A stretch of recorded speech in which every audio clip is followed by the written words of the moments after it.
Yo, yo, yo, Thought Warriors, what is up? It is I, Van Lathan. And it's me, Rachel Lindsay. Higher Learning is on. Let's get right to it. Rachel, No. Ask me how I am. Stick to the rundown. Don't be bringing private conversations. It's not a private conversation. I just think it's actually not private. It's really not that big of a deal. It's just like a movie conversation, right? When Van comes in this geeked up, top of the show, he's ready to be just a little petty. I'm not being petty. Messy. I'm not being petty. You ready to get your Charlemagne on? This is not petty. By the way, you have a problem. You have an issue with my friend. It's okay. I just know it's going to get a reaction. You have an issue. But look, here's the deal. Well, let's talk about The Last Dragon real quick. Before we started recording the podcast, I don't know if you guys have ever heard of this movie. Some of you probably haven't. But it is a classic film. Berry Gordy's The Last Dragon. Shout out to everybody over there at Motown. Shout out to Timac. Shout out to Vanity. Did Vanity pass away? Yes. Rest in peace, Vanity. Yes. Beautiful lady. Beautiful, talented lady. So yes, and we talked about The Last Dragon, and Rachel, we talked about whether or not Bruce Leroy in The Last Dragon was culturally appropriating Asian culture. Because, that probably wouldn't fly today. It would not. And Rachel says, you don't like The Last Dragon. Okay. I saw it later in life. And I mean really late in life. Can't be late, Rach. You're not I saw it, I would say less than 2 years ago for the first time. This is the type of shit that I'm talking about. Like in a real way. What were your parents doing? Did you guys watch? Did you just watch certain movies? So so what you're telling me is you guys just watched the greatest story ever told every day until you were 30 years old. I told you we've had this conversation when I was less than 13. I could only watch G and PG movies. 13, PG-13, R-17, like what they were actually the ages that were placed on the movies, and I was a really goody two shoes, and I followed those rules. So what you're telling me right now is that if I call Judge Lindsay right now and ask him who his favorite actor is, he's going to say Kirk Cameron. No, we couldn't watch that stuff. Definitely not. Don't bring my daddy back on here. I love, hey, it's me, Judge Lindsay, and I want to tell you to run out and see Left Behind. Left Behind. Tribulation Force. Remember, they had a whole Left Behind franchise. This was the thing about Left Behind. As if The Rapture could have a sequel. The one thing that you can't really have a sequel to is The Rapture. It's a one-time event. They didn't get through it. It's a one-time event. But all the people who were left behind. We had to see life after that. Left Behind, and then Left Behind Tribulation Force with Mr. T in there. The crazy thing is, I only saw the first one. I saw Left Behind, and there was Left Behind Tribulation. There's a couple of Left Behind movies, and then I also watched the something code. Da Vinci? No, not the Da Vinci Code. It's something else. It's the Omega Code. Oh no! It was the Omega Code, biblical end times movies. Yeah, so that's what you watched, is what you're saying. We watched PG movies. Mm-hmm. So, that doesn't necessarily mean they were religious, Van. Okay? Right. So calm down. You sound like the real Kirk Cameron fan over here seeing part 2s. Look, some of those movies off the chain, I'm not gonna lie. You've been left behind. I'm not gonna lie. Anyways, I'm not gonna lie. You know who introduced me to The Last Dragon? Who did? Brian. It's one of Brian's favorite movies. And he was like, and so we did this thing. Gosh, it might have even been quarantine when I watched it. Because it was I get to pick the movie this time. You pick the movie next time. So I was like, man, I don't want to see this. He was like, you got to see it. I fell asleep. Rage, I just feel like it's one of those movies you have to appreciate back when it was coming out. Okay. It's hard to watch now, like Rocky, right? I saw Rockies later in life. It's hard for me to watch Carl Weathers dancing around like that in this day and age. I get it. I'm telling you something. What? We talked a little bit about Van Jones and maybe him potentially. I'm letting you know that this Last Dragon slander is getting dangerously close to William O'Neill agent status right here. I'm starting to have... You really do want to be Charlemagne today on this podcast, don't you? So I haven't seen a movie. No. You didn't say that you hadn't seen the movie. Said I couldn't appreciate it like you did back in the day. First of all, you're not going to movie shame the me. Disrespect. You didn't say you hadn't seen the movie. You said you hadn't seen The Last Dragon. And that's not all you said. You said that when you saw The Last Dragon, you didn't even much like it. Fell asleep. I couldn't appreciate it for what it meant to you guys back in the day to watch it. That's how I want it. The dragon, the last dragon, you're the dragon. This movie is great. He gets the glow at the end. I don't know if you know that. A glow? He gets the glow. He gets the golden glow. I just couldn't get over him walking around in the neighborhood dressed like that. It's so wrong. It was Bruce Leroy. That's the thing. I saw it in 2020. It's just so inappropriate now. It's such a You didn't like Show Enough? You didn't like Show Enough? I mean, I'm just not a fan of the movie. Great. Have we seen the lead character in anything else? I know him. So he's been... Of course you know him, Van. He hasn't been in other... Look, I'm not going to lie to you. I didn't ask you that. I asked you, has he been in but look, here's the thing, though. Seriously, when I got to TMZ, there were certain people who I wanted to know.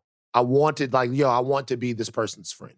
Okay. I want to know them. I wouldn't say that we were friends, but I wanted to say, where's this person at?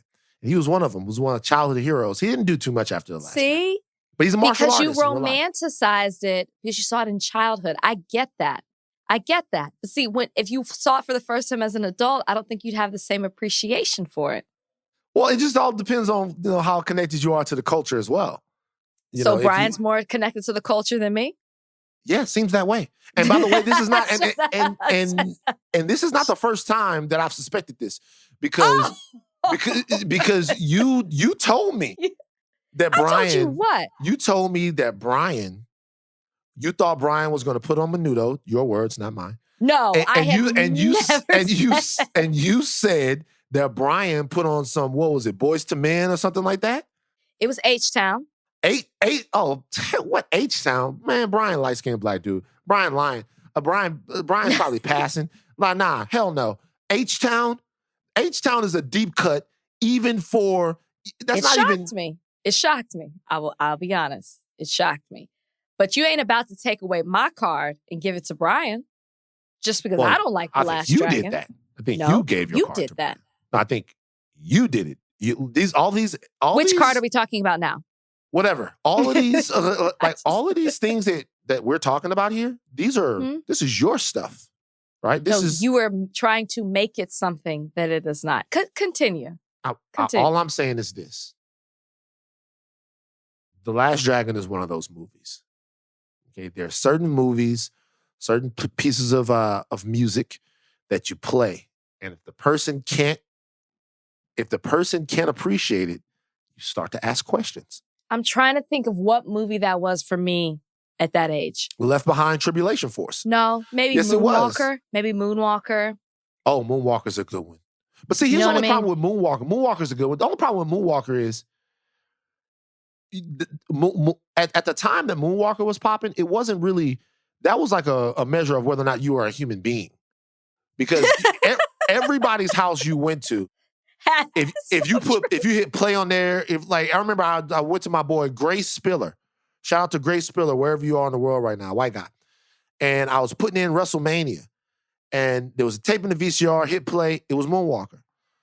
And then as soon as I hit Moonwalker, the bunny was dancing. The bunny, the bunny. Oh, man. Of course. What was the bunny's name again? Did the bunny have a name? Oh, he definitely had a name. The bunny, the dancing claymation bunny. I just remember when he was evil, when he turned evil. It used to scare me. Yeah. The bunny, Are you sure? I think the bunny had a name. Let me see. Michael Jackson versus Dancing Bunny. Let's see. Michael Jackson Moonwalker. Michael Jackson Bunny. Oh, Joe Pesci sure was in it. Yeah. Have you seen Moonwalker? Yes. No, it's just things are coming back to me. Brandon Adams, I had such a crush on. Damn, maybe the bunny didn't have a name. Yeah, he didn't have a name. Have you seen Moonwalker? I thought the bunny had a name, man. I thought the music video, Jackson tries to Noid for, let's see, hold on for a second. Damn, no, I thought the bunny had a speed demon. See? Just loud and wrong. Did you ever watch Polly? Polly. No, what's Polly about? Oh my God. Okay. Maybe what's Polly? I don't want to talk about it anymore. What is it? What's Polly? It was the black version of Pollyanna. So like Pollyanna is all white. I've never seen Pollyanna, but it's all white. Then they did a black version of Polly. Rudy, oh my gosh, what's her real name? Rudy from the Cosbys. Keisha Knight Pulliam. Keisha Knight Pulliam played Polly. The lady who adopted her, who she was living with, was Felicia Rashad. Vanessa Bell Calloway's in it. The rabbit's name is Spike. I knew it. Where? The rabbit's name is Spike. I knew it. Look, as the video begins, Jackson tries to evade overzealous fans, including Noid from the Domino's Pizza commercials, disguising himself as a rabbit named Spike. And then he takes the rabbit stuff, he puts it down, and all of a sudden the rabbit comes to life. Yeah. I knew the rabbit had a name.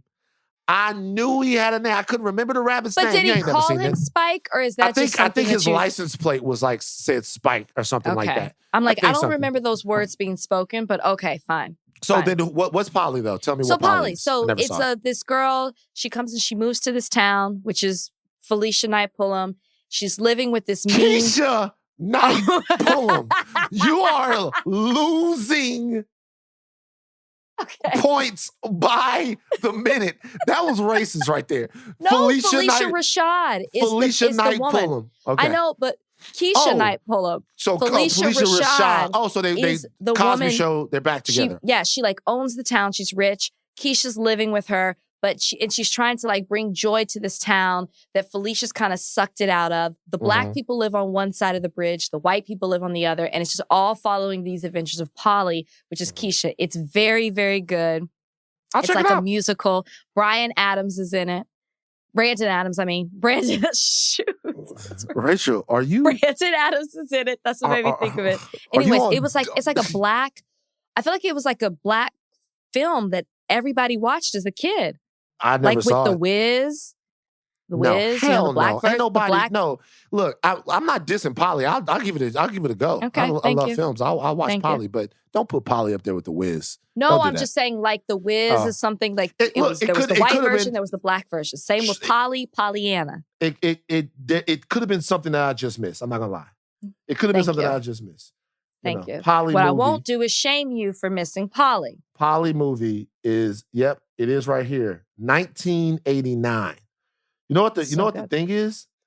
I might have been out of I think by 1989, I had moved on to like Harlem Nights. I was in that phase. At 9? Weren't you like 9 around that age? Oh, don't make me get my grandmother on the phone right now.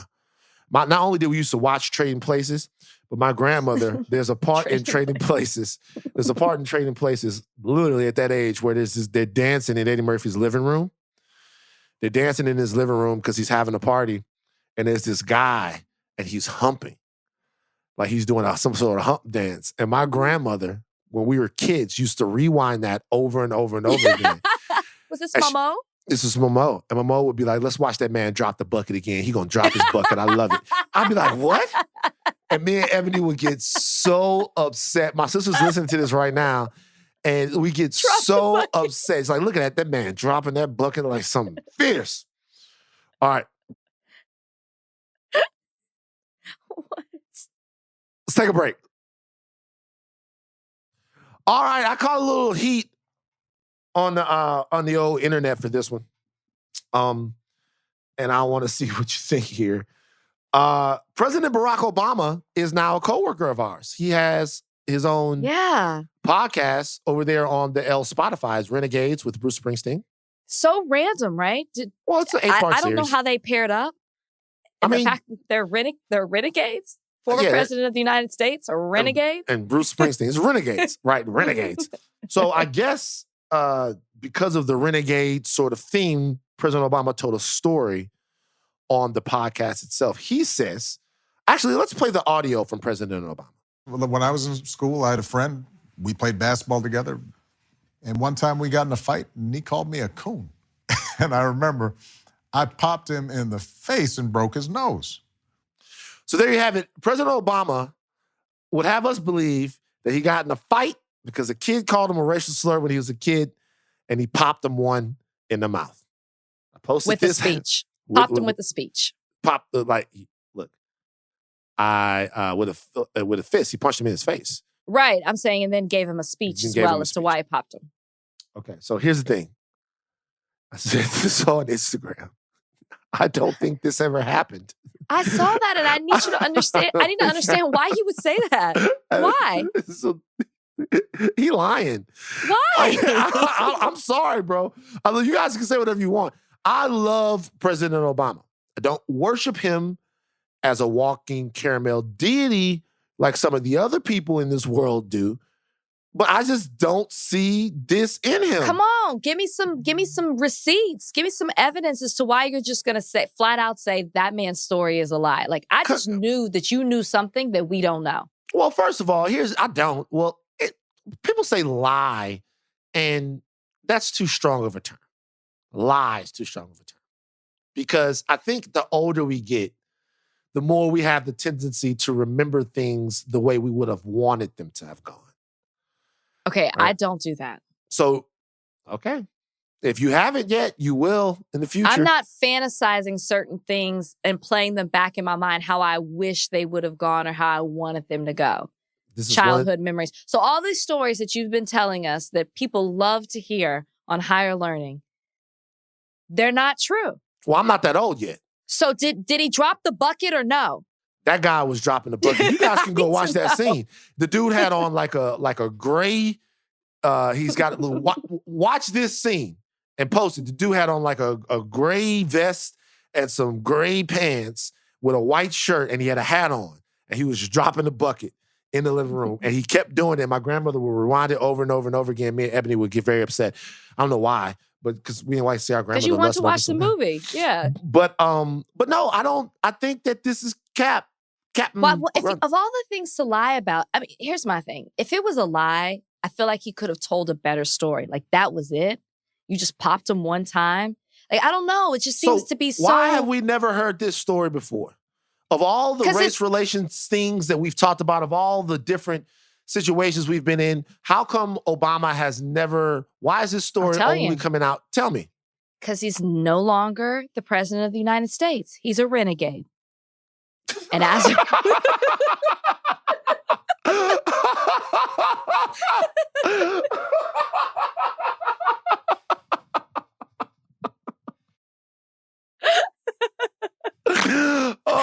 a renegade. God. I mean, you can hear the M and Jay-Z song playing in your head. Just is that their theme music? No, it's got to be some Bruce Springsteen. That'd be something Bruce Springsteen, Born to Run or something like that. I don't know. I don't think it happened. Now he's stepping in. It's a different Barack Obama that we're getting here. So now I guess he feels free enough to tell these childhood stories of being a renegade. Let's say that it didn't happen. Okay. Oh, seriously. Okay, it didn't happen. Let's say that it didn't happen. And Obama told the littlest of smallest fibs, as people tend to do when they get older. They tend to remember things and they say, hey, I was in the 10th grade and I scored 62 points against such and such. Really? You scored 17 points. Mm-hmm. It's just you weren't used to scoring 17 points, so it felt like 62. Okay. All right. So let's say that he did. Would that change the way you look at President Obama? No, not the way you told the story. Because as we get older, apparently we just see things how we wish they would have happened back in the day. No, so he's an exaggerator, okay? Everybody's got that one person in their family, maybe more than that loves to just spin tell a yarn. The story. Yeah. Spin a yarn. Is that what y'all say? Spin a yarn. Spin a yarn. We all, like my grandfather, my granddaddy could tell a story. And my grandmother would be like, June, that's not how that happened. That didn't happen like that. My dad would say, my granddaddy would tell a story, and every single time the story changed. Every single time he'd tell that story, It didn't happen. It would get bigger and bigger and bigger. Okay, maybe that's Barack. I'm not going to look at him any different. He's a storyteller. So let me ask you this. Do you think that Barack Obama was president for 8 years and never told the American people a lie? Of course he did.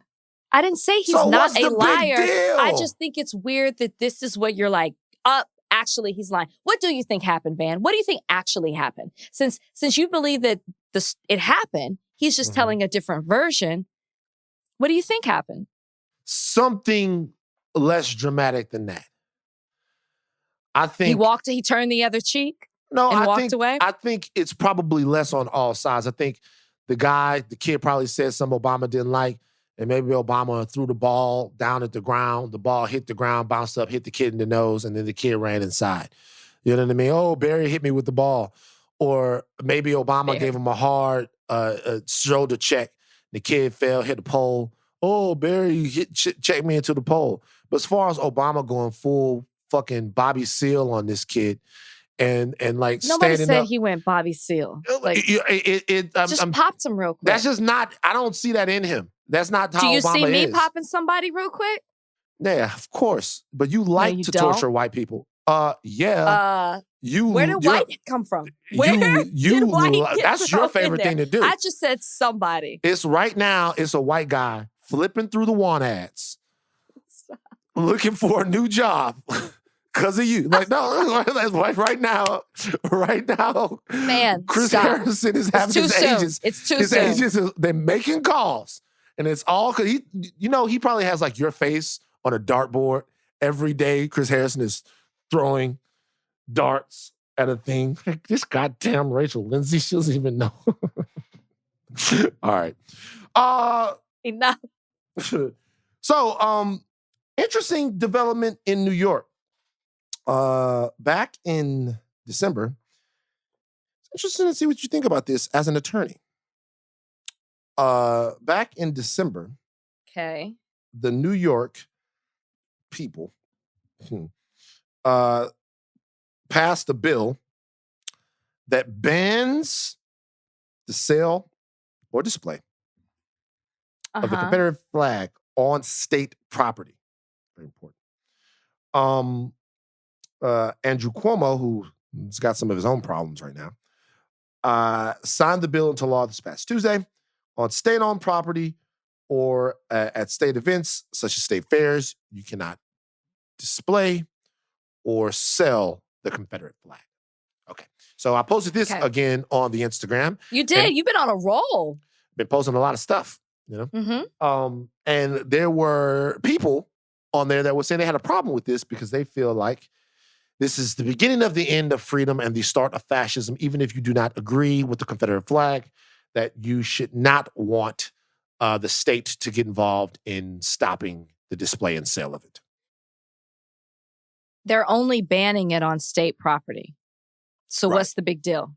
Shout out Beanie Sigel. You can literally, when I first read the headline, so I'm assuming most people probably just read the headline. When I first saw your post, I was like, wow, how are they going to be able to do that and stop people from their own personal property, private property, from being able to express themselves the way that they want to with the Confederate flag?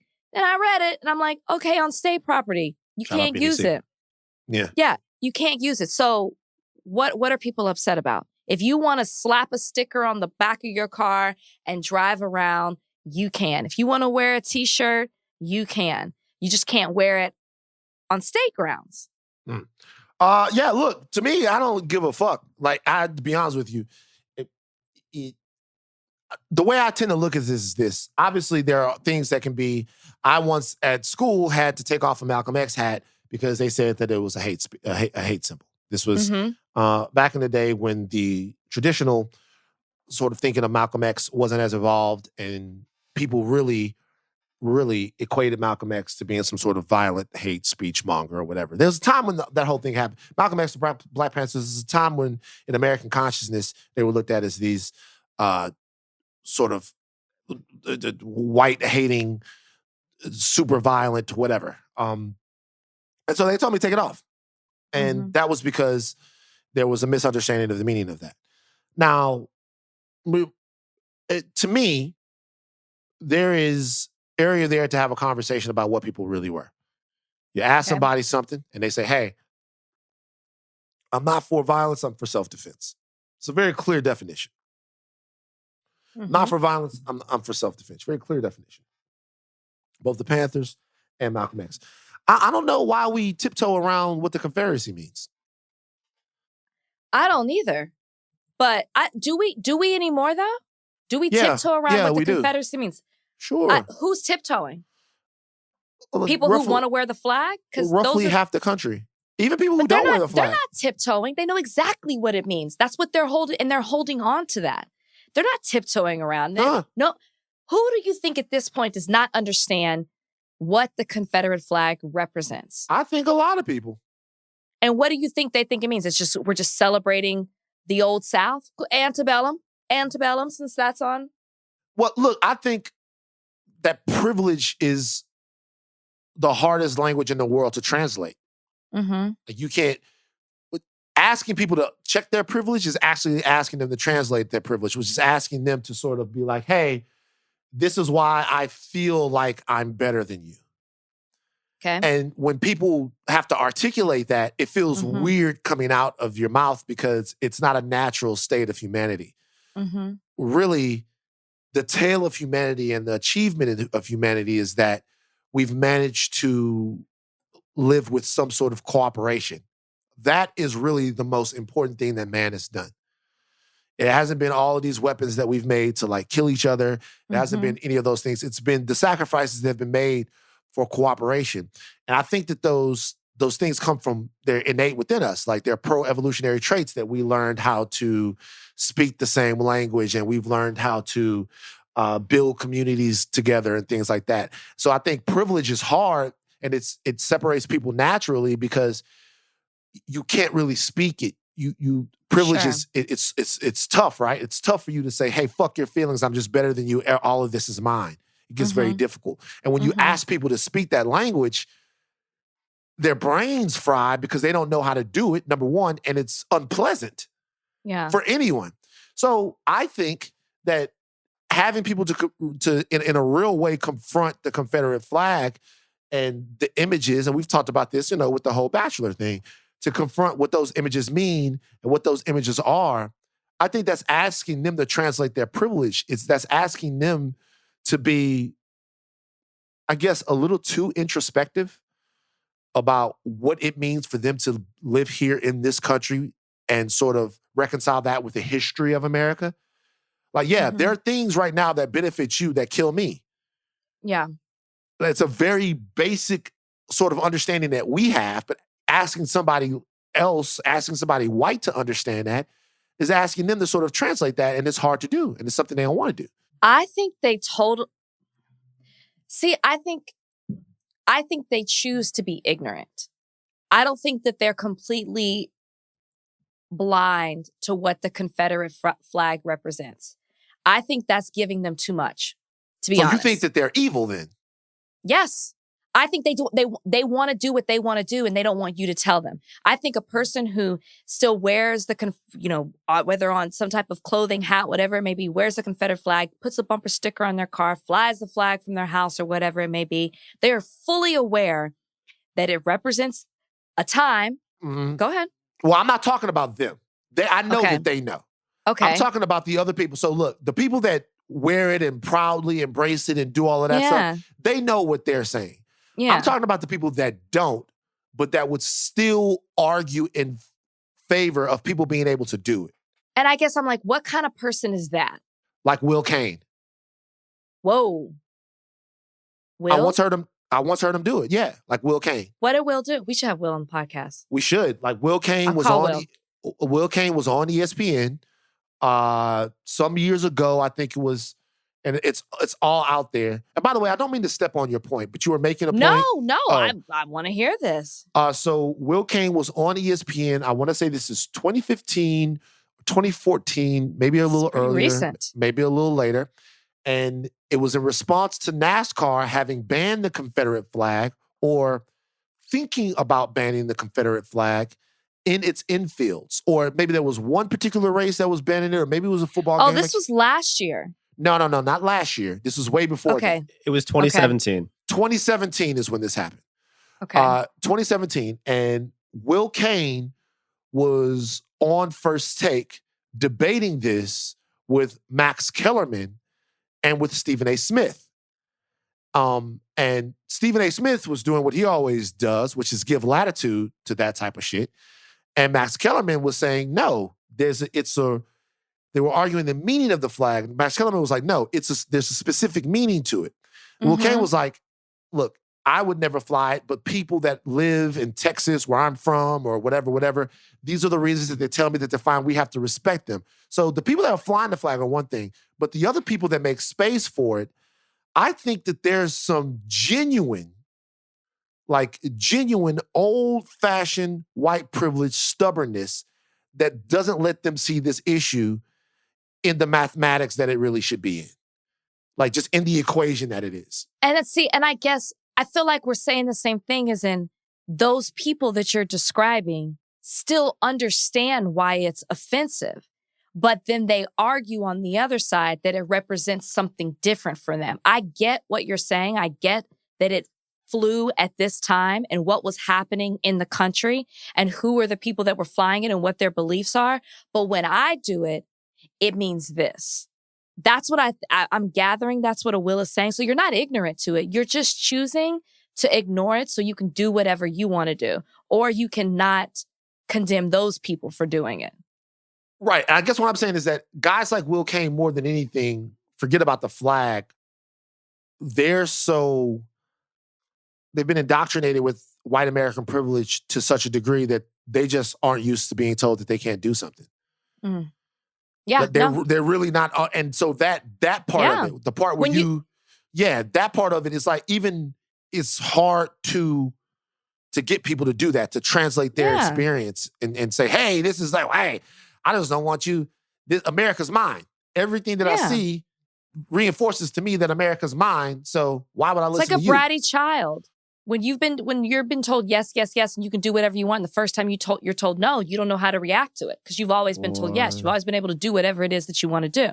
I hate a bratty child, man. Well, me y'all too. raise these children because I'll whoop them. Y'all better raise Let's these have kids. old Will Cain on the show to talk about the Confederate. I'm with having Will former on there. coworker. You like Will, huh? I don't have a problem with Will, but I didn't know about this. See? You cherry picking. I didn't know about send this. Chris Harrison to the soup kitchens of Texas, but you cool with Will Cain. Y'all listen to Van. Listen to Van. Go ahead and spin. You know what's sad, though? There are real people who believe this. Somebody's going to take this clip of what you said and be like, even her co-host is disappointed by what she said. Speaking of that, hold on. I just, what did I do? It's wild out there. I think it's E Online real quick. Hold on. Oh, man. Did you see what they said about me and Juliet? I did. Shout out to Juliet, our coworker, did Bachelor Party, talked about the hometown episode. We have this conversation as if E! News, Us Weekly, let me keep going. Life and Style act like I sit in my room and have conversations with myself about The Bachelor. They act like I'm not doing it in a professional setting on a Bachelor podcast. Said I criticized the other Rachel's anti-racist post. First of all, she didn't do an anti-racist post. Let's just stop there. Did she do one? She didn't do that? No, she didn't have an anti-racist post.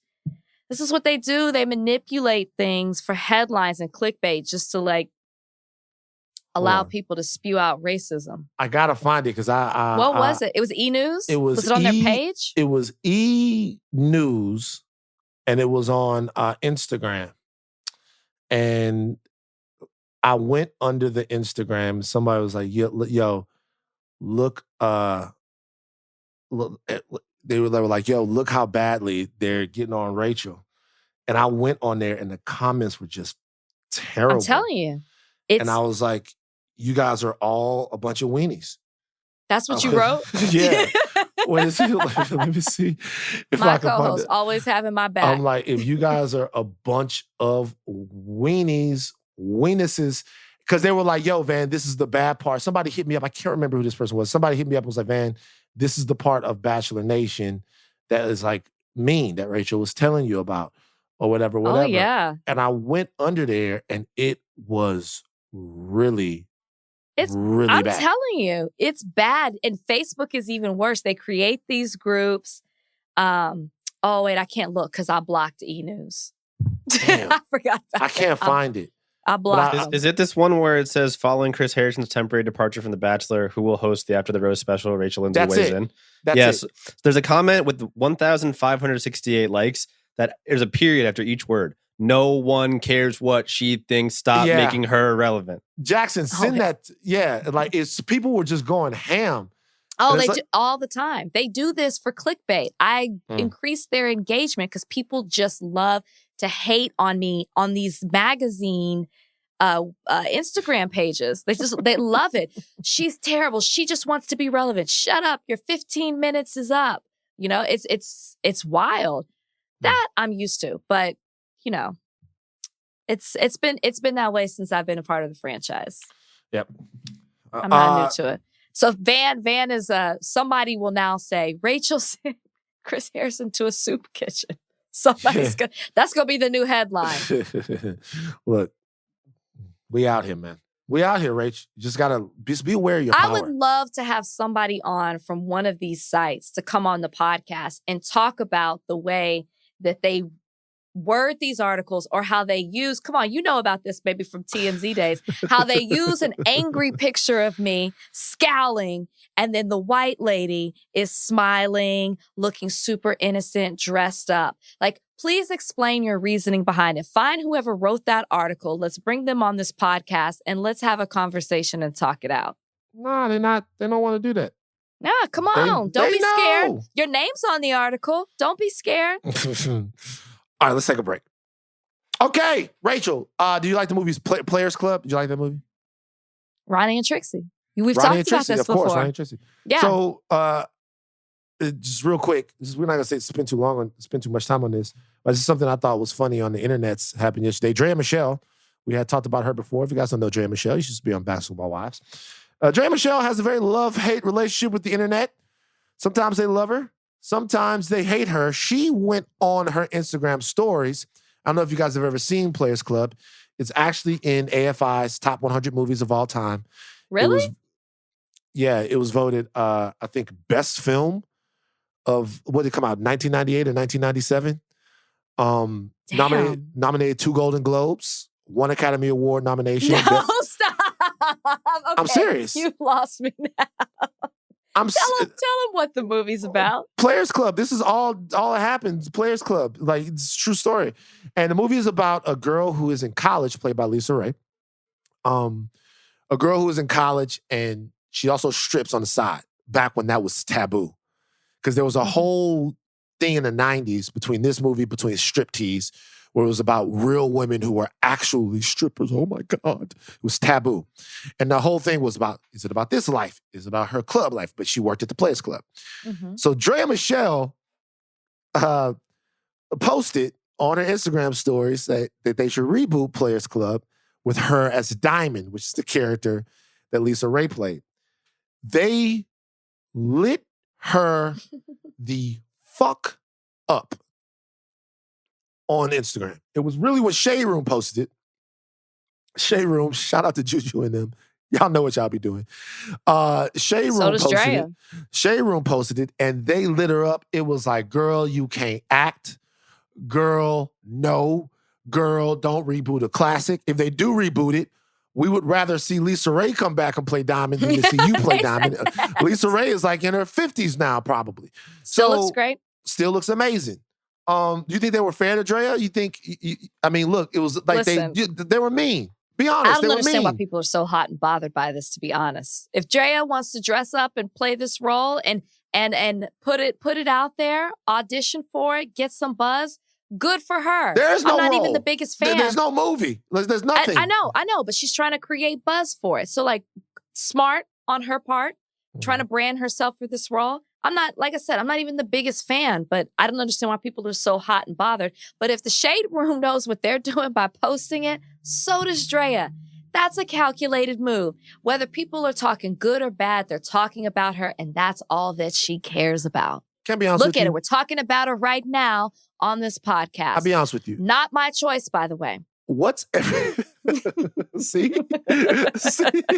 What's okay? I have a question. Seriously, I want to ask you. You, as a person who obviously doesn't like Draya Michele. No, okay. I just think that she says reckless things. She so I'm says asking, and does reckless that's things the for reason. attention. Like, what's the big deal? I loved Draya on Basketball Wives. Loved her. She was in her bag in Basketball on the TV show. Loved it. Loved her every season on there. She might have been one of my favorites. I just don't like people who do stuff, try too hard. I shouldn't say I don't like. That's a strong word. I'm not amused. I don't care for people who try so hard. That's a calculated move. So I don't feel bad for her that people are coming at her because she knew what she was doing. She wanted the attention from it, and she got it. She got it. But you do generally. I mean, I'm not gonna look. You said no. I don't. I just. She says things like, "Listen, we talked about her before. She made a reckless comment about Meg Thee Stallion. Wasn't for it." I can't think of another example, but she says and does things, I feel like, for the attention without realizing the weight of what it is that she's saying. But isn't it really just about how much we like these people at the end of the day? Sure. Sure. Fine. You know what? Fuck it. I'm not even going because I was about to make a whole thing about other people who have said stuff that went on. She's like, no, I get it. Cool. You're right. Hey, cool. Yeah. Yeah. You're yeah. right. It's fine. It's fine. Don't have to convince me. You're right. It's right. It's about how much we like people. All right. Look, I've never seen this sort of thing happen in American politics that I can remember quite this fast. Somebody go from the darling of the political world to being in as much trouble as anybody can be right now. I'm talking about Andrew Cuomo, the governor of New York. Now, Andrew Cuomo was lauded during the beginning of the pandemic for the strength and the resolve that he showed as New York caught the worst of it. New York, suffered the brunt of the pandemic at first. It was the sort of unrivaled hotspot of the COVID-19 crisis here in America. Cuomo would come on, even for me, who didn't even live in New York. Cuomo would come on television, and his cool, calm demeanor. He seemed like a wartime general, like keeping his troops calm. It really was something to behold. Since then, everything from his handling to that crisis, to his personal life as governor of New York, has come into question, under fire, shall I say. We're going to talk about eventually the whole nursing home crisis and the nursing home scandal that he is a part of, but more facts on that continue to come out. But just recently, an ex-aide detailed sexual harassment claims against Cuomo. Cuomo, whose brother is, of course, Chris Cuomo, who is a very popular personality over there on CNN. This lady's name is Lindsay Boylan, and she's described years of uncomfortable interactions with Mr. Cuomo, including an invitation to play strip poker on a government airplane and an email from another top aide suggesting that that the governor thought she was a better-looking sister of another woman. So Ms. Boylan, who worked for the state's Economic Development Agency at the time, she published that email from December 2016, said that the governor began calling her the other woman's name in professional settings, an experience she described as degrading. She is currently running for Manhattan Borough President, and she is accusing him publicly of sexual harassment. Your thoughts? I mean, you pretty much said it. I too, like you, enjoyed watching Governor Cuomo every day, getting an update.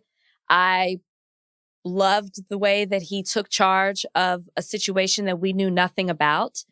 He seemed at the time to be very open about what was going on, which is why he was having those press conferences every day. News was stopping to see what was happening in New York. They were the epicenter when we knew nothing about this virus. And people were talking president, were they not? Yeah. This is presidential. This is how the country should hey, be run. We should this throw him in there and let him go against Trump. And yeah, for sure. Yeah, that's the way we looked at him. It's very presidential. If you didn't know who he was before, you definitely knew once the pandemic hit in March. Now all this stuff is starting to come out. I don't know. I mean, it's where there's smoke, there's fire. I do not know what I was listening to, but somebody was describing the things that they've heard about Cuomo and about him being almost gangster with it. Like the way that he handles things. Who said that? I don't remember. Did you see that? No. Did I? No, I didn't say that. What was that? No, I said, What? Did you see that? I can't remember what I was watching. It might have been Morning Joe or something. But it's disheartening because we already feel a certain way about politics. It's very hard to trust a politician and to believe the things that they say and who they are. And you find yourself saying, oh, maybe this one is different. This one is really running things the way we feel like is helping the people. Then all this stuff starts to come out. And you're like, can we really trust any of you? Are you not all the same? It's troubling. More information needs to come out. I get that. But the fact that this woman is coming out with her story, very detailed story, it's upsetting. Yeah. So you can't trust any politician, but you can't trust policy. You can't trust ideas. So I don't vote for people. I vote for ideas, right? Yeah, I know. I know. So people represent the ideas themselves, but if you're fucking around on your wife or anything like that, I can care less about that. I can care whether or not black kids get health care in Baton Rouge. That's what I care about. What'd you just do? You just hurt yourself? I said, ouch. Wow. You fuck around on your wife, I don't care. I don't give a fuck about that. I don't. Like, you fuck around on your wife, you fuck around on your husband, I couldn't care less. Yeah, it's not going to change how I vote for you. I get it. But just the way you said it, I was I don't give a fuck about it. Okay? I don't give a fuck. Okay? So, but here's the thing. I call upon the left to do something here. Okay. Keep the same energy, because here's the thing. If there are sexual harassment claims made against politicians on the right, all of a sudden it becomes these guys are the poor, worst people in the world. They don't respect women's bodies. They don't respect women's agency. They don't respect what women say, and they don't respect consent, right? I have very, very, very bad news for you guys. Is that misogyny is the most bipartisan thing in the entire world. Misogyny, rape culture, all of that stuff. That's bipartisan, my friends. Yep. It might not be bipartisan in policy, meaning there might be one party that gives women more control of their bodies.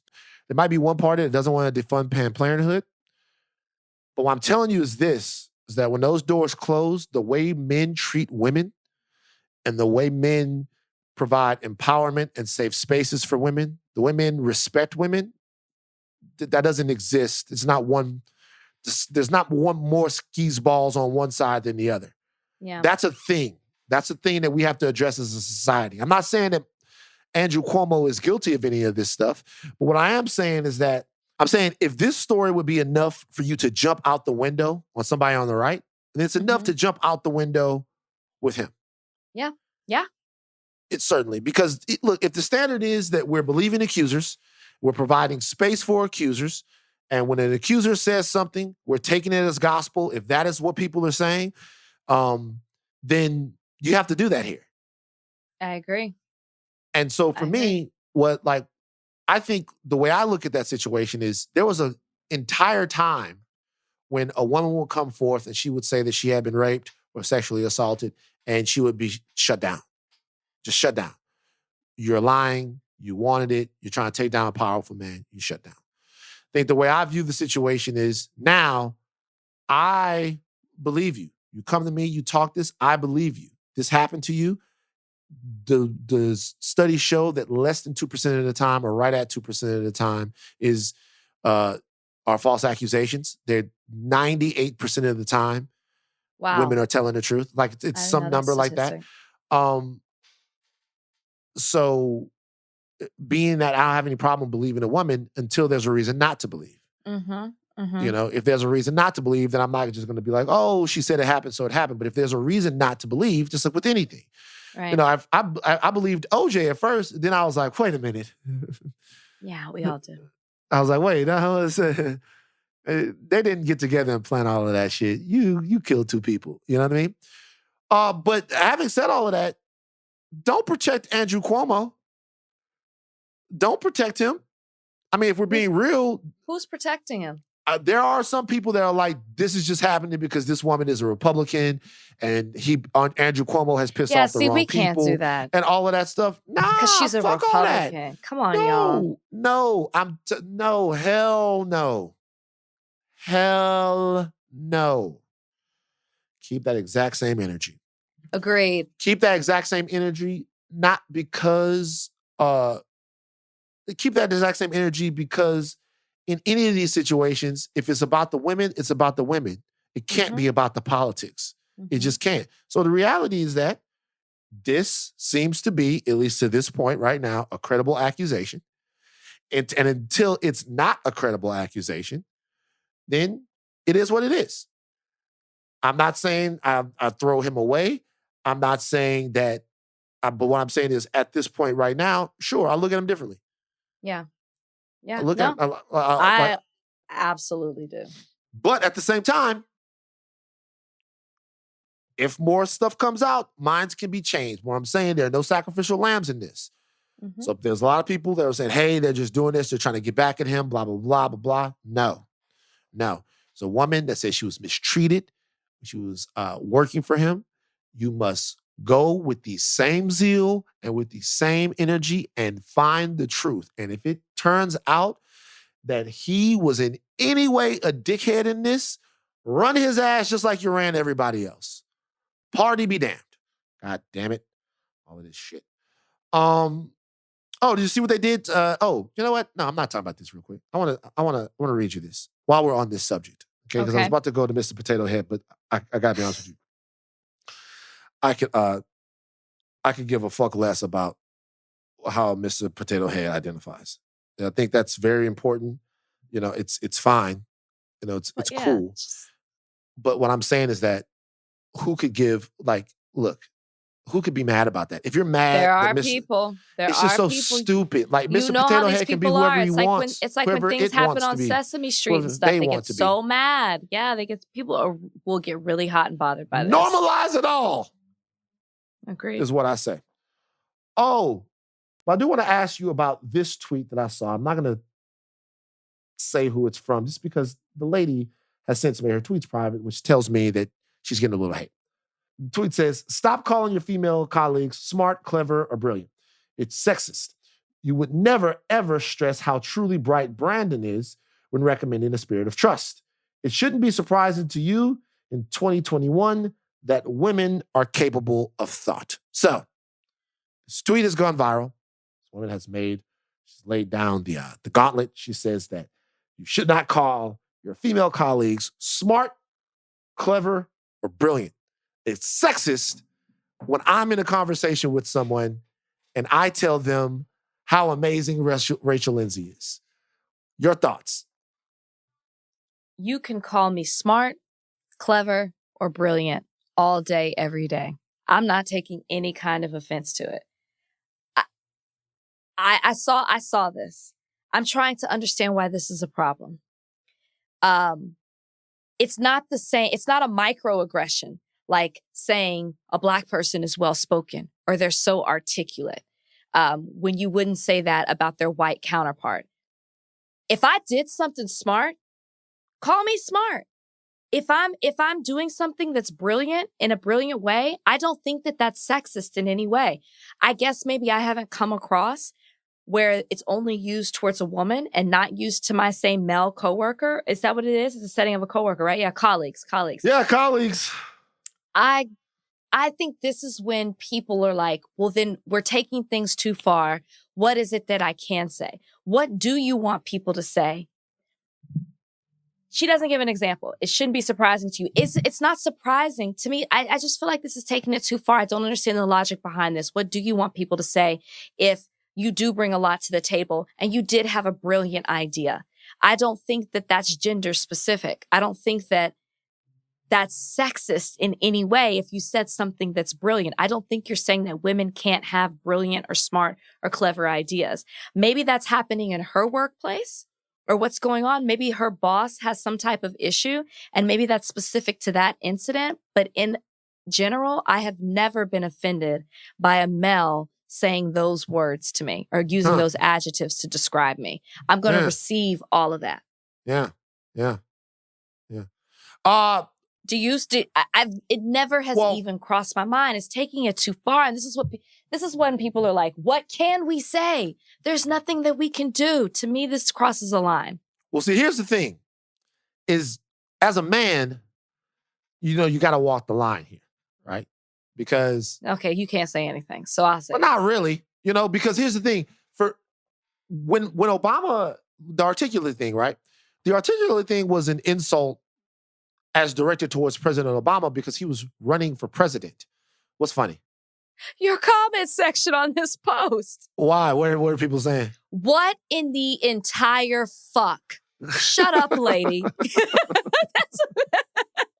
Girl, shut up. There are real issues out here. Right. It's what do you want people to say? Well, I feel like this is specific to one issue with her. So here's the thing. I don't mind being called articulate, right? I don't. I don't mind being called articulate in the proper setting, meaning that if when they call President Obama articulate, well, yeah, no fucking shit, he's articulate. He's running for president.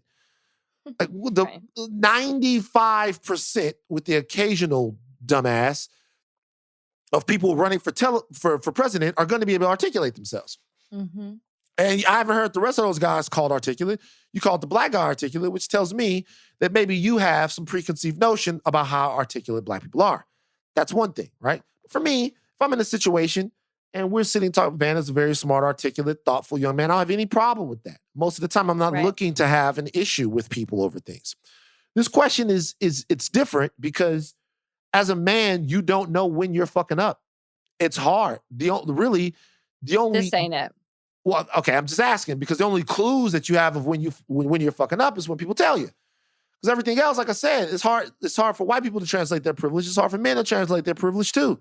So I don't know. Do you find yourself in a conversation and when you hang out in circles that I would think that everybody is very thoughtful, smart, clever, brilliant. Let me use these words here. Sure. Do you only subject the women to those adjectives or are you just talking in general? When you talk about your friends, because you love to talk about who you know and your friends, do you only use certain adjectives towards the women and reserve other ones for the men? Or do you just talk? Be honest with you. Chris Harrison's side of things is feeling real good right now because all the digs that you take. When will this stop? All the digs that you take. It's getting over and over again. You're digging, dig duck. Well, you were digging at the beginning of this podcast, so I'm going to finish it on the end. It's the bookend. I had reasons. But no, so here's my thing. It's I think there are things that are more obvious that I try to avoid when, talking about women because I watch guys talk or even people on television and stuff talk about women. They go, hey, they're very lovely, smart, and talented, something, something, something. Mm-hmm. And lovely comes before smart and talented all the time. When I see my little nieces or see little girls, I go, hey, pretty. Hey, how are you? You know what I mean? And I think I catch myself more on that. I catch myself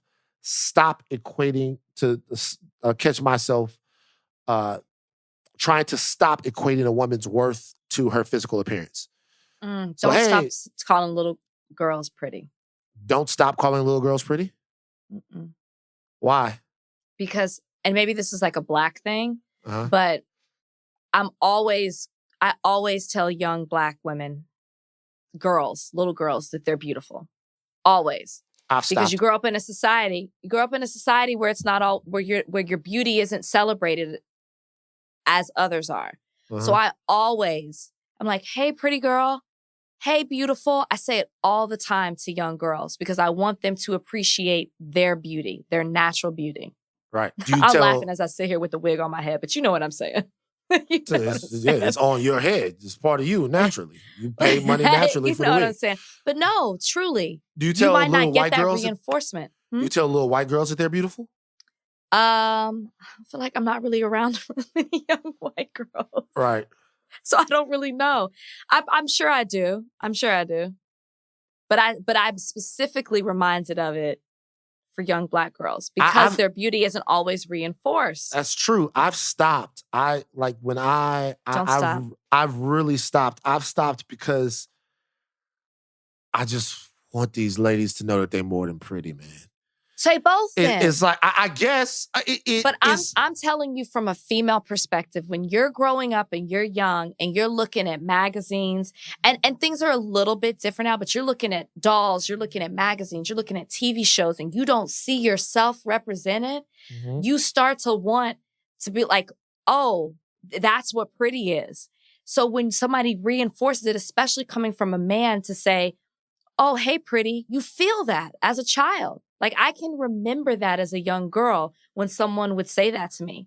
And so don't stop, just add to it. Can I ask you something? Wouldn't it be awesome though? And this is just me asking. I don't want anyone to be like Van's on the podcast, mansplaining to Rachel. I'm asking. No, you're asking. Couldn't it be a situation to where if we prioritize things other than pretty, then the beauty standard might not affect our younger sisters so much?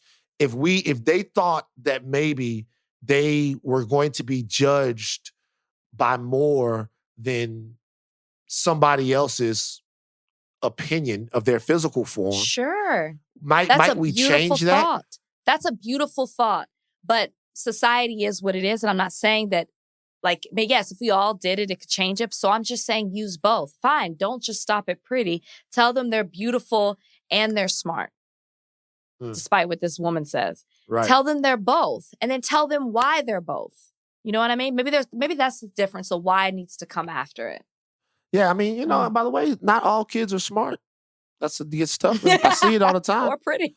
I see it all the time. Wow. Rage. All right, let's take a break. Oh, Batch. Look, let me tell you something about Matt James real quick. And all this stuff with Bree. All this stuff with Bree? It's not all this stuff with Bree, but it's like, let me tell you something. Let me tell you about Matt James real quick. Okay. So, I'm not going to lie. Matt James is getting emotional affirmative action from me right now. It's harder for me to be honest with myself about the weenusness of Matt James. Because of everything that's going on.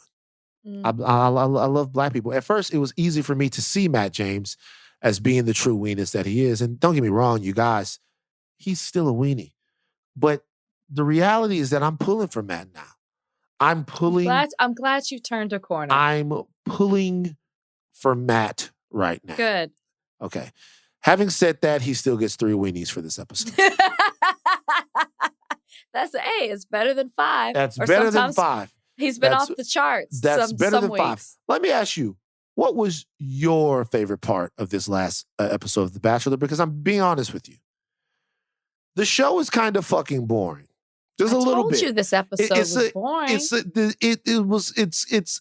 was a little bit to get through this one. I'm not gonna lie. I had to go back and forth. What did you like? Tell me, help me appreciate. I will tell you that this was incredibly boring. Like it starts to get a little bit more, it starts to plateau at this point because the drama's taken out of it. But I told you this last episode, this is more boring than ever. My favorite part, Serena Pete leaving. Yeah. I thought that was that was the drama of it. I mean, she's flat out said, "You're not my person." Yeah. I thought that was kind of ruthless. Yeah. Does that put her, because like, who do you think of this show will be the Bachelorette? Well, it's rumored that it's Katie. Oh, Vibrator Girl. Vibrator Girl. People really like her. She's a fan favorite. Right. Out of this top 4, I will tell you, when I saw Serena go on a date, she's got a spunk about her. That's like what I'm saying. A personality and energy. She's Indian descent. Uh-huh. So I think we've never seen that representation in a lead role. I think that would be fantastic. Right. So I could see her. I think she could carry a show. She'd have a lot of personality. She's clearly matter of fact. I'm actually going to leave because this ain't for me. You're not my person. I'm not even going to pretend. I liked that about her. Do you know who should have been the Bachelor? Mike Johnson. Matt James's brother. I knew you That's were going to say what the fuck I'm talking about. You Have guys y'all know about seen this guy? Have you guys seen this guy? What's his name? John the Scorpio. John the fucking Scorpio. And I'm going to be real with you. Rachel sent over, because Rachel's kind of a low-key hater sometimes. Rachel sent over. I loved it. Are you kidding me? I said Rachel higher learning group text has to see this. I loved it. And so this guy, John the Scorpio, has a song called Gotta Do Better. This is Matt James's brother. Want to tell you, this shit is jamming.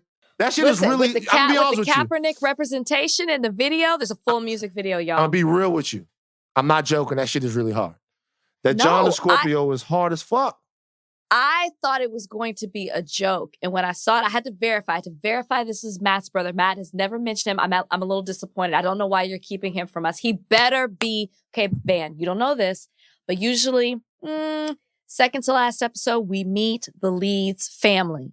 If we don't meet John, y'all need to be like, this needs to go viral on Twitter. We need this representation on the show. Let me tell you why Matt James, I'm revising Matt James's weenie rating to give him 5 weenies. Okay.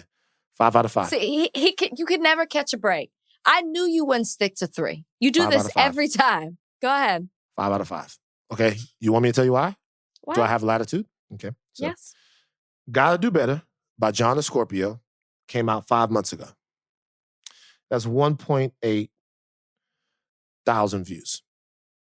So not even 2,000 views. Let's be honest. That's trash. Okay? Let's be honest. That's trash views. Yes. With a brother, yes. That is the most famous Bachelor. The reality is that this is a decent song. It's at least as good. The video is high quality. My question is, it's got 12 comments. John the Scorpio has 20 fucking subscribers on YouTube. I'm not even joking. That is fucking pathetic. Your brother has nearly 1 million followers on Instagram. Your brother is one of the most famous people on television right now. You mean to tell me that you can't throw this video up in your story? You can't help John the Scorpio, who says in this song that he went to jail for thieving? John the Scorpio, you can tell he's Matt's brother because this nigga look like he like 6'9" out here riding a skateboard. You mean to tell me that you can't help John the Scorpio get his shit off? You know what? How many people from back home who shit that I post on my gram? These are guys I don't even know like that. It's dudes that I haven't seen since 9th grade. We played 1 week of freshman football together, then they went to prison.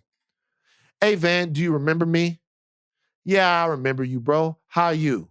Guess what? I've been down 13 years. I just got out. Throw this video up on the story. I got you.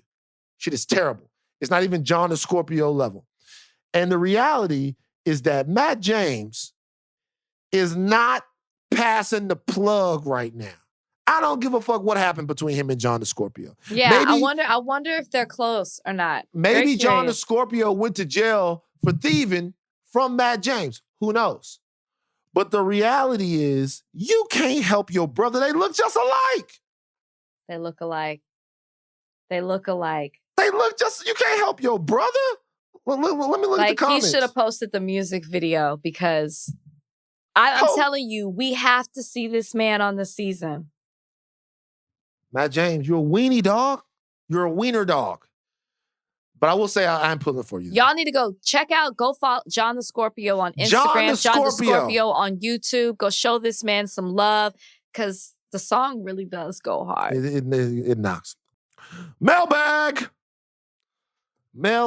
time.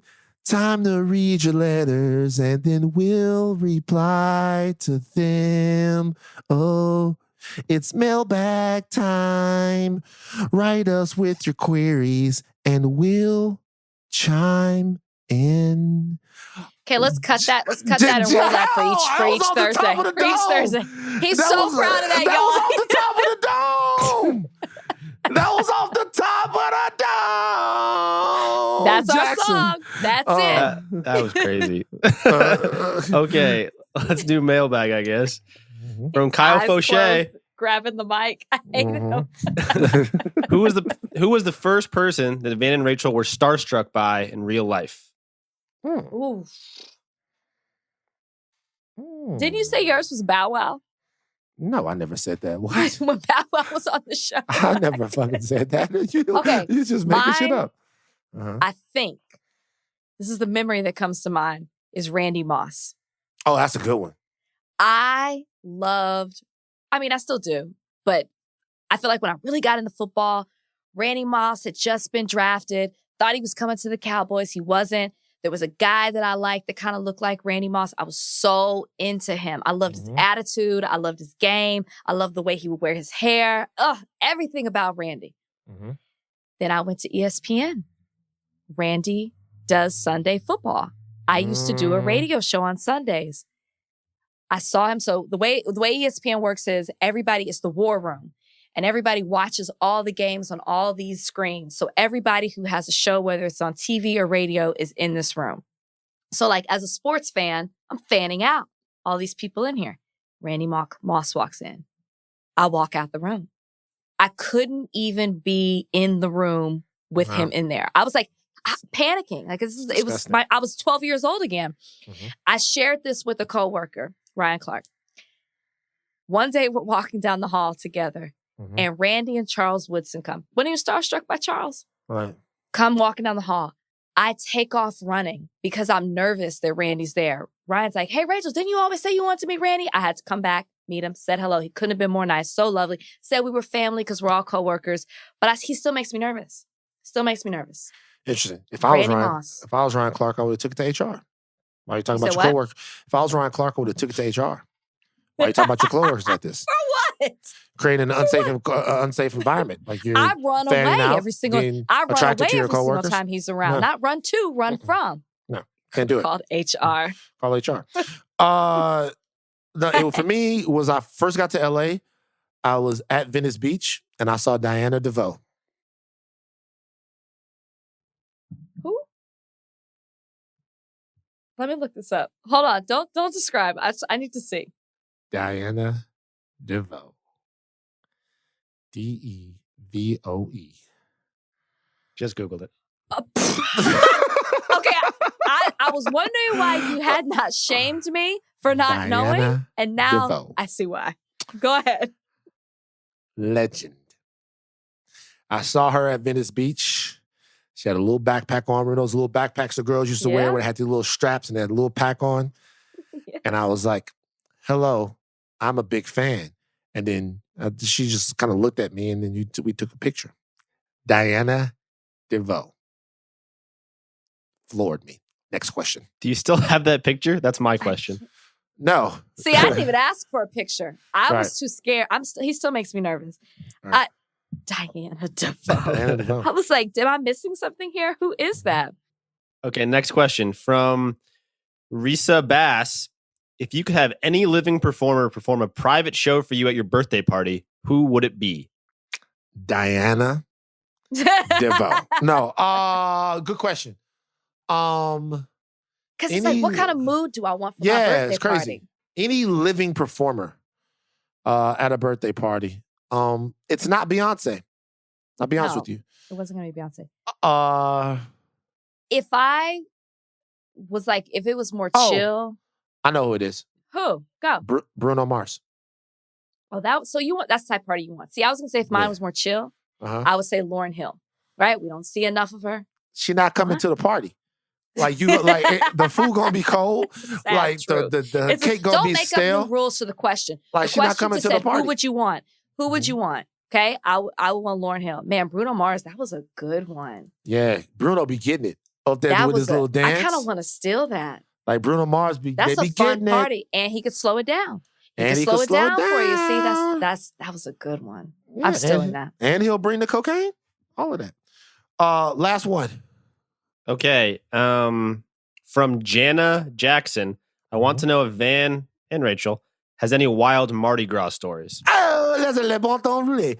That's all Van. Van has it. I've actually never been to New Orleans during Mardi Gras. I can't tell them because they all involve illicit sexual action.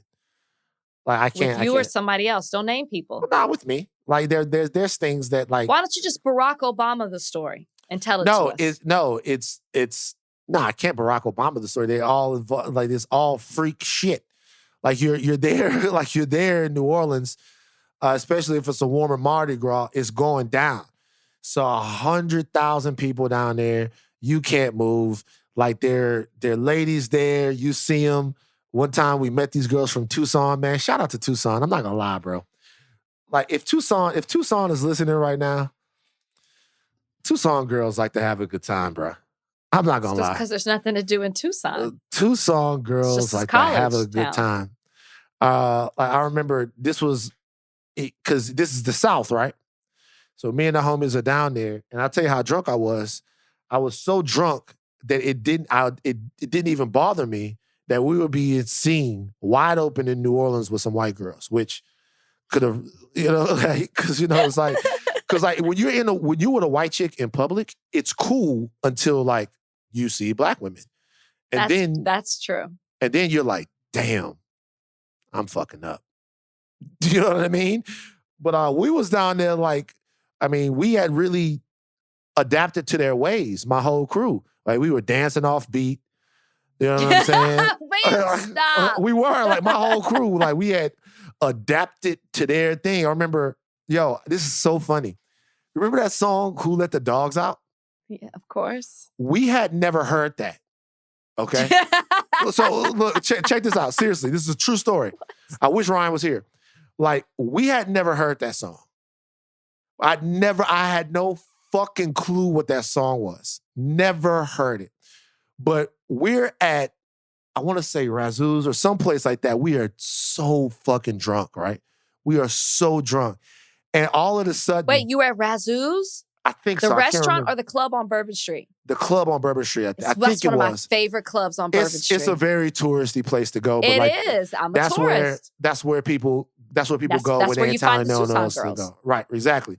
So we in that bitch, and like, I actually got scared because all of a sudden the song comes on, and these girls start going, oh, and they start like really, really getting into it. And I'm like, and then it comes down, and like, and the Who Let the Dogs Out part comes on, and they are going ape shit. But the whole crowd full of white people was going ape shit too. They were who, and we're like, and I'm looking around. I'm starting to think that this is some weird racist shit. I really don't know what to think. Like I'm looking around like, yo, it almost felt like Get Out, where you realize that the white people are out to kill you. It seemed like some kind of idea and fucking like agreement that they had between each other. Like who killing niggas? Who killing niggas? And I'm like, because I never heard the song, and they were, when I say and these you chicks, were drunk. And I was drunk. These chicks were losing their shit. They were so happy about this song. Who Let the Dogs Out joint. Because there's not a black club in life where you've ever been to. Oh, God, no. Where they put on Who Let the Dogs Out. You said Get Out. Did you see that was trending this week during The Bachelor? No, I didn't. Okay. I catch something on Twitter that you didn't. Trending big time during The Bachelor. Like, it was like Bachelor. It was like Get Out, Bachelor.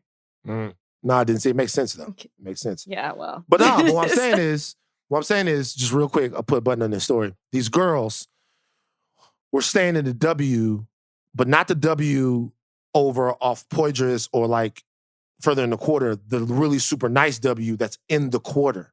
Yeah. They had bread. And it went down to the W. Fun lady. Fun ladies. Fun ladies. They remember who they are. Fun ladies. Fun ladies. Fun ladies. Okay. Glad everything worked out safely. Tucson. That's all I'm gonna say. All right. Do you have an unexpected ally of the week? Yeah, real quick. I'm not sure who did it, but whoever sent a mariachi band to Ted Cruz's house because he couldn't be in Cancun, that is so funny. I don't know who did it. I don't know what you look like, but you are my unexpected ally of the week. People are so creative. Sent a band so he didn't miss out on the Cancun experience. It's funny. Mm-hmm. Yeah. You have one? Yeah. No. Oh. No, I don't. Are we angry this week? No, I don't. I don't have an unexpected ally of the week. I was going to do Frank Biden, Joe Biden's little brother. Okay. I'll tell you why. Do? He didn't do anything good. But this guy's going to be a problem. How have I not heard the story? Frank Biden, Joe Biden's little brother. This guy is going to be a problem. Okay. He was down in Florida, hanging out with Floyd Mayweather Jr. No mask on. He was getting it. Once again. How old is Joe Biden's brother? He's his younger brother. This guy's going to be a problem. I'm telling you already, I love Frank Biden. I love Frank Biden. I gotta be honest with you. I love Frank Biden. There you go. All right, you guys, that's it. Who let the dogs out? Tell your thing caps off. Do not stop learning. I am Van Lathan. I'm Rachel Lindsay. We out.